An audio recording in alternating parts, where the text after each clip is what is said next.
Hello everyone, నేను ఈరోజు ఒక మంచి ప్రాన్స్ రెసిపీతో వచ్చేసా. నిన్న నేను ప్రాన్స్ తీసుకున్న వీడియో పెట్టాను కదా, అది ఎవరైనా చూడకపోతే చూసేయండి. నీట్గా క్లీన్ చేసుకున్న ప్రాన్స్ తీసుకొని అందులో ఉప్పు, కారం, పసుపు, మసాలా, జింజర్ గార్లిక్ పేస్ట్ వేసేసి మంచిగా మ్యారినేట్ చేసుకోండి ఒక హాఫ్ అన్ అవర్. దాని తర్వాత కళాయిలో ఆయిల్ తీసుకొని అందులో ఆ ప్రాన్స్ వేసి ఒక 5 మినిట్సే కుక్ చేయండి. ఎందుకంటే ప్రాన్స్ కుకింగ్ టైము చాలా తక్కువ, 5 మినిట్స్లో కుక్ అయిపోతాయి. అది ఎక్కువసేపు ఉంచినా రబ్బరీగా వచ్చేస్తాయి. సో దాని తర్వాత ఆ వాటర్ రిలీజ్ అవుద్ది కదా, అది సపరేట్గా, ప్రాన్స్ సపరేట్గా తీసేసుకుంటాం.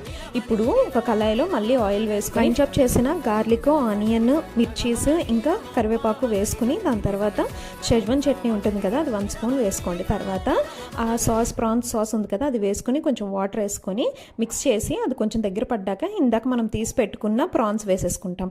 అదంతా దగ్గర అయ్యాక కొంచెం కొరియాండర్ వేసి దించుకోవడం. ఇట్లోనే restaurant style prawns ready. Thanks for watching. Bye bye.